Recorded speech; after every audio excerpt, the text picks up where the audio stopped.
नमस्कार दोस्तों, स्वागत है आपका अपने यूट्यूब चैनल बायोग्लोज में। तो आज का हमारा टॉपिक होने वाला है कवकों में जनन। देखिए, कवक से संबंधित हम एक अपनी जो हमारा जो वीडियो का पहला भाग हुआ है, पार्ट 1 है ना, उसमें हम कवकों के सामान्य लक्षणों को सभी को हम पढ़ चुके हैं। तो इस वीडियो में हमारा नेक्स्ट जो हमारा ये टॉपिक होने वाला है, इसमें हम देखने वाले हैं कि आखिरकार जो कवक हैं, फंजाई हैं, उनमें जो जनन की प्रक्रिया है, ठीक है ना, ये रिप्रोडक्शन की जो प्रक्रिया है वो किन किन विधियों के द्वारा पूर्ण हो रही है। तो आज हम उन्हीं वीडियो को, सारी जो विधियां हैं, इस वीडियो के माध्यम से देख लेते हैं। देखिए, सबसे पहले हम बात करेंगे कि जो कवक हैं, कवक में जो रिप्रोडक्शन है, जनन की प्रक्रिया है, वो 3 प्रकार से पूर्ण होती है। यहाँ पर हम देखेंगे नंबर 1 में है वेजिटेटिव रिप्रोडक्शन है, जिसे हम क्या कहते हैं, कायिक जनन है। और इसके बाद है एसेक्सुअल रिप्रोडक्शन है, जिसे हम अलैंगिक जनन कहते हैं। और तीसरा इसमें क्या है, सेक्सुअल रिप्रोडक्शन है, जिसे हम लैंगिक जनन कहते हैं। देखिए, आपको मैं थोड़ा सा बता दूं कि जो वेजिटेटिव रिप्रोडक्शन है, ये जिसे हम कायिक जनन कह रहे हैं, इसमें क्या होता है कि यहाँ पर जो मेन पौधा है या कवक का जो मेन भाग है, मेन प्लांट है, उसी के किसी भी एक पार्ट से, अगर मान लें ये कवक है, ऐसे ऐसे कवक हैं, उसी के किसी भी एक भाग से टूट फूट कर एक नए पौधे का बनना ही क्या है, वेजिटेटिव रिप्रोडक्शन है। एसेक्सुअल रिप्रोडक्शन में यहाँ पर क्या बनते हैं, स्पोर बनते हैं, ठीक है। और हाँ, इन सभी को हम अलग अलग से पढ़ेंगे। और सेक्सुअल रिप्रोडक्शन में दोनों, एक मेल गैमिट और दूसरा फीमेल गैमिट के गैमिट के माध्यम से ही बनता है। और क्या बनता है, द्विगुणित संरचना, जाइगोट का निर्माण होता है। चलिए, अब हम देखते हैं ना, अलग अलग पढ़ लेते हैं। इसके बाद यहाँ पर हम देखते हैं सबसे पहले कि जो वेजिटेटिव रिप्रोडक्शन है, जिसे हम क्या कहेंगे, कायिक जनन कहेंगे। कायिक जनन हम आपको बता चुके हैं कि कवकों में या उनके किसी भी बॉडी पार्ट से एक नए पौधे का बन जाना ही क्या है, कायिक जनन या वेजिटेटिव रिप्रोडक्शन है। अब वेजिटेटिव रिप्रोडक्शन भी कुछ अलग 3 विधियों के द्वारा होता है। यहाँ पर हम सबसे पहले जो विधि है वो हम यहाँ देखेंगे, फ्रेगमेंटेशन, जिसे हिंदी में कहा जाता है खंडन है। और सेकंड यहाँ पर क्या देखेंगे हम, क्या फिजन है, जिसे हम विखंडन कहते हैं। और थर्ड यहाँ पर क्या है, बाई बडिंग, ठीक है ना, जिसे मुकुलन कहा जाता है। अब आप यहाँ पर देखिएगा, जो फ्रेगमेंटेशन है, जो खंडन है, खंडन में क्या होता है, शरीर का जो किसी एक भाग के द्वारा जो हाइफा होते हैं, ये हाइफा इसके बीच में, जैसे मान लिया ये हमारी पहली वीडियो में हमने बताया क्या हाइफा है, क्या हाइफी है ना। तो यहाँ से ये जो हाइफा है, ये टूट कर बिखर जाएंगे और इन्हीं के द्वारा खंडित हो जाएगा, तो एक नया पौधा बनेगा।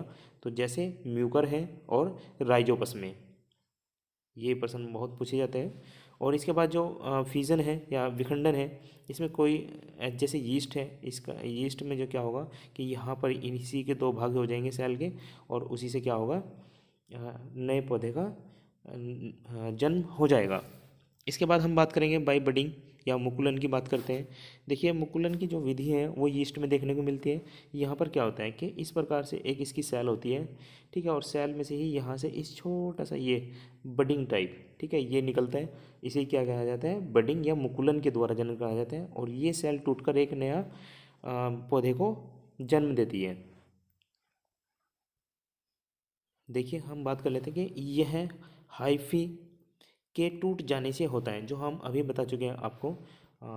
ये फ्रेगमेंटेशन, ये हाइफी के टूट जाने से। और हाइफी क्या था, इस प्रकार से ये बीच में पाए जाने वाले जो ये स्तंभ है, यही क्या है, हाइफी है, किसमें, कवक में।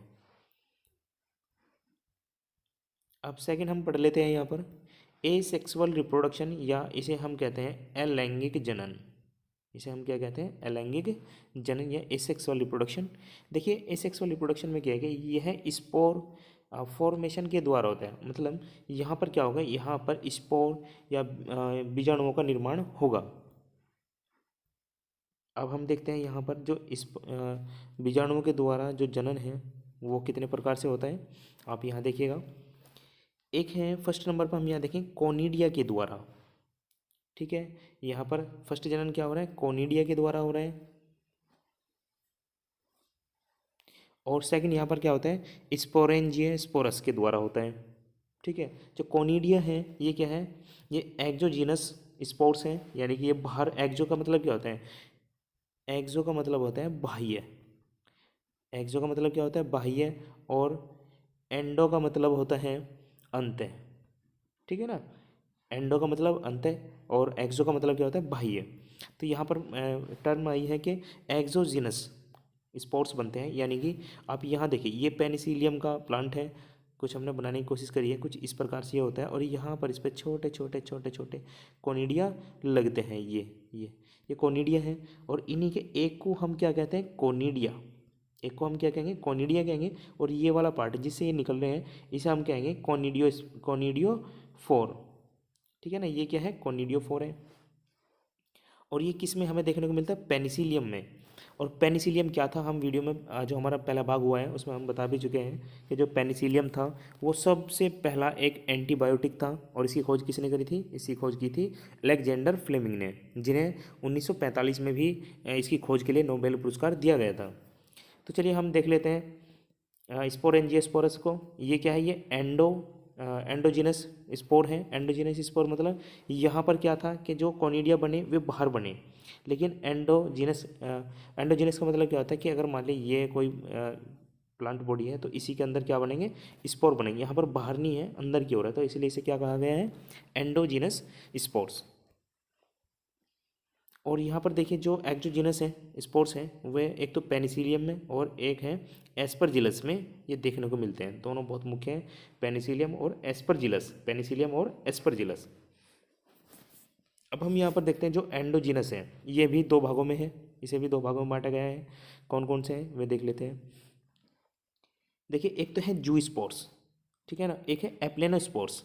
यानी कि जू स्पोर्स को हम क्या कहेंगे, चल बीजाणु, और एप्लेनोस्पोर्स को हम क्या कहेंगे, एचल बीजाणु। चल का मतलब क्या होता है, यहाँ पर मोटाइल से हैं, और एचल का मतलब क्या है, जो चल नहीं सकते, वे नॉन मोटाइल है, ठीक है। अभी आप यहाँ पर थोड़ा सा देखिएगा कि ये जो आपको दिखाई दे रहे हैं ये कोई सेल है, इसमें ये दो छोटे छोटे छोटे छोटे आपको ये इस तरीके से दिखाई दे रहे हैं ना, ये दो, ये क्या है, ये फ्लैजिला है। इन्हें क्या कहते हैं हम, फ्लैजिला। और फ्लैजिला को हिंदी में क्या कहा जाता है, कशाम। तो इन्हीं के द्वारा ये क्या करता है, इन्हें ऐसे कभी ऐसे कभी ऐसे कभी ऐसे करेगा और ये मूव करेगा, यानी कि ये चलेगा, है ना। तो ये क्या है, मोटाइल है। और यहाँ पर एचएल में क्या है कि यहाँ पर कोई फ्लैजिला नहीं है, तो ये क्या है, ये नॉन मोटाइल है, मतलब ये चल नहीं सकता। और ये जो नॉन मोटाइल हैं ये बीजाणु ये किस में पाया जाएगा, एक तो म्यूकर में और दूसरा राइजोपस में। अब हम मोटाइल की बात देख लेते हैं, मोटाइल कितने टाइप का होता है। देखिए जो मोटाइल है जो चल सकता है वो एक एक तो हो सकता है वो यूनिफ्लैजिलेटेड, और एक हो सकता है बाईफ्लैजिलेटेड। यूनिफ्लैजिलेटेड किस में होगा, सिनकाइट्रियम में होगा। यूनि का मतलब क्या होता है, जैसे यूनिसेलुलर मतलब एक कोशिकीय, यानी कि, लेकिन यहाँ फ्लैजिलेटेड फ्लैजिला की बात करी गई है, तो यानी कि कोशिका में क्या होगा, सिर्फ एक ही फ्लैजिला होगा। जैसे यूग्लिना होता है ना कुछ इस प्रकार का, ये यूग्लिना, तो यहाँ पर सिर्फ एक ही फ्लैजिला है, एक ही। ऐसे ही यहाँ पर एक फ्लैजिला है तो इसे हम क्या कहेंगे, यूनिफ्लैजिलेटेड। और ये किस में पाया जाता है, यूनिफ्लैजिलेटेड सिनकाइट्रियम में। और अगर हम बात करें बाई फ्लैजिलेटेड की, बाई का मतलब क्या होता है, दो। फ्लैजिलेटेड मतलब इसमें दो कशाब हैं, दो फ्लैजिला हैं, एक दो, ठीक है। और ये बाई फ्लैजिला किस में पाए जाते हैं, पाइथियम में, और दूसरा होता है सैफ्रोजीनियम में, पाइथियम में और सैफ्रोजीनियम में। अब हम यहाँ पर देखते हैं कि हम दो प्रकार के जो रिप्रोडक्शन है उन्हें हम पढ़ चुके हैं।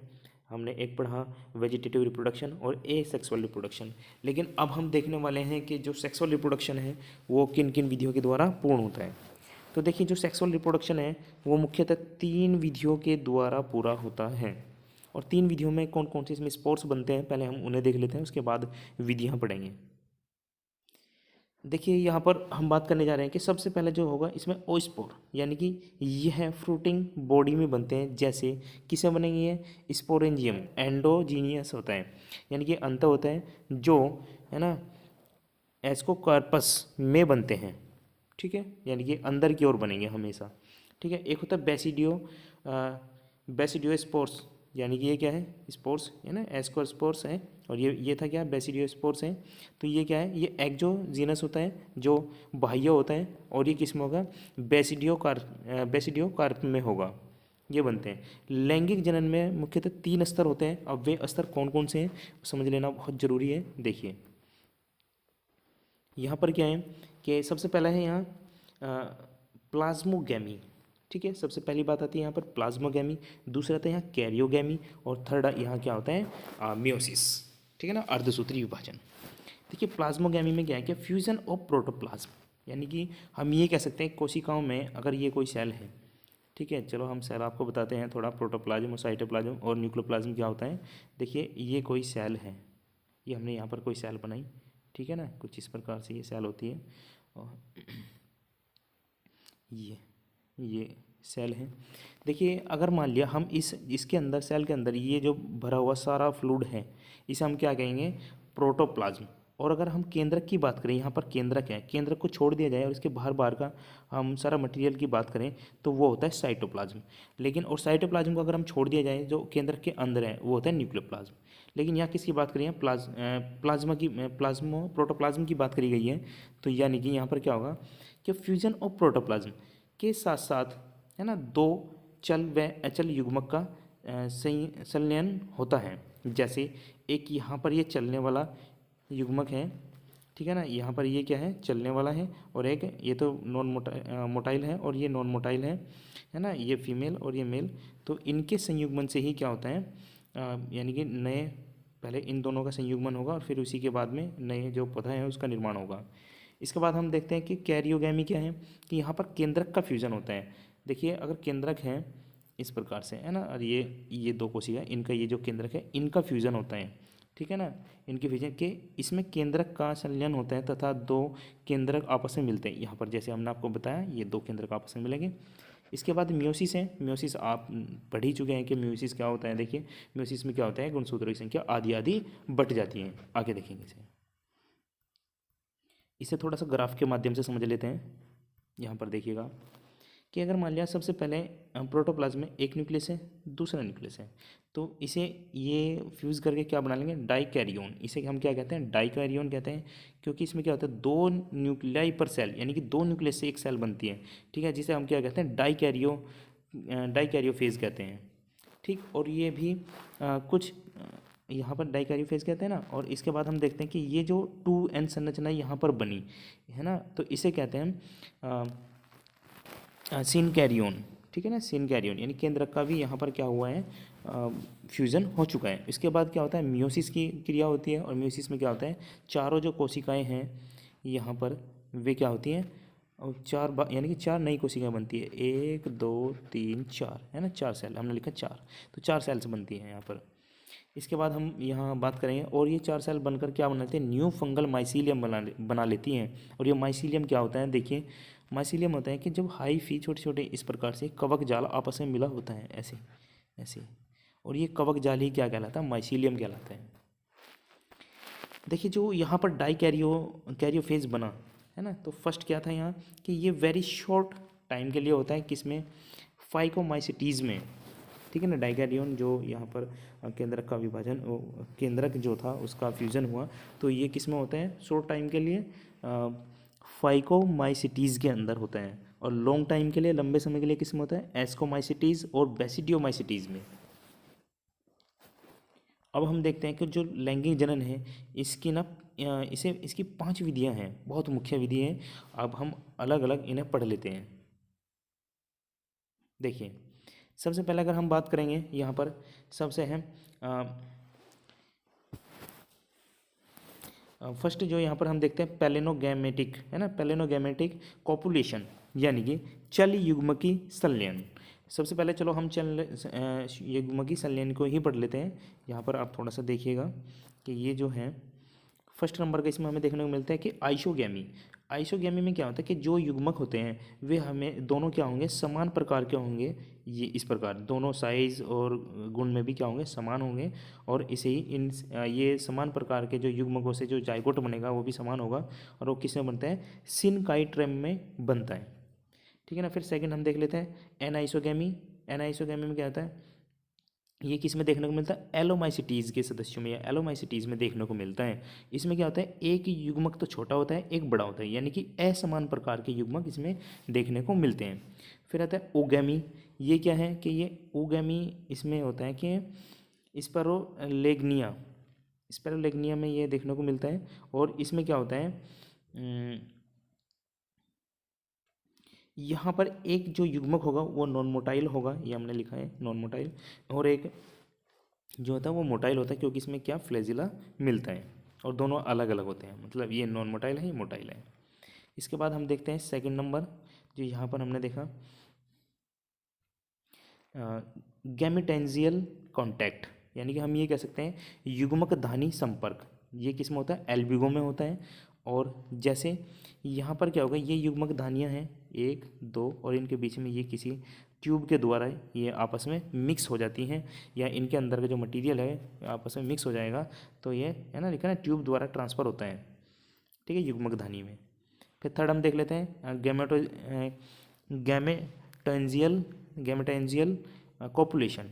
इसमें क्या होता है कि यहाँ पर ये देखिए दो जो इस प्रकार से ये धानियाँ हैं आपस में मिलती हैं, और ये जो झिल्ली बीच में है ये वॉल, ये क्या हो जाती है? रैप्चर हो जाती हैं, टूट जाती हैं, और इसी से ही जो इनका मटेरियल है वो मिक्स हो जाते हैं, जैसे म्यूकर और राइजोपस में, ठीक है। इसके बाद हम देखते हैं स्पर्मेटोजाई स्पर्मेटोजाइजेशन। यहाँ पर क्या होता है कि स्पर्मेटोजाइजेशन, तो यहाँ पर हम देखते हैं कि जो एचल युग्मक हैं, है ना, एचल पुमाणु युग्मक, ये किस में देखने को मिलते हैं? पक्सीनिया में देखने को मिलते हैं। ये किस में देखने को मिलते हैं? पक्सीनिया में। और लास्ट हम देख लेते हैं इसमें सोमेटोगैमी। सोमेटोगैमी क्या होता है? काय युग्मक। काय मतलब इसके कायिक से हैं, बॉडी से हैं, ठीक है। और ये बॉडी से किस में देखने को मिलता है? ऑस्ट्रेलेगो में देखने को मिलता है, एगैरिकस में देखने को मिलता है, यानी कि शरीर के द्वारा ही ये सारी क्रियाएं कंप्लीट होती हैं, ठीक है ना। तो देखिए दोस्तों, आज का हमारा जो लेक्चर था थोड़ा ये लंबा था, इसमें हमने बना दिया गया, क्योंकि इसमें जो इसका जनन है तो इसमें बहुत सारी चीज़ें बताने की होती हैं। तो देखिए नेक्स्ट टॉपिक हम लेकर आएंगे बहुत इंपॉर्टेंट कवक से संबंधित। और अगर मान लिया आज के लेक्चर में आपको कोई चीज़ें समझ में नहीं आई हो, तो आप हमें कमेंट करके या कमेंट बॉक्स में के माध्यम से आप हमसे पूछ सकते हैं। तो दोस्तों, अगर वीडियो अच्छी लगे तो इसे लाइक करना और सब्सक्राइब करना, और आप बने रहिए हमारे यूट्यूब चैनल पर। तब तक के लिए धन्यवाद।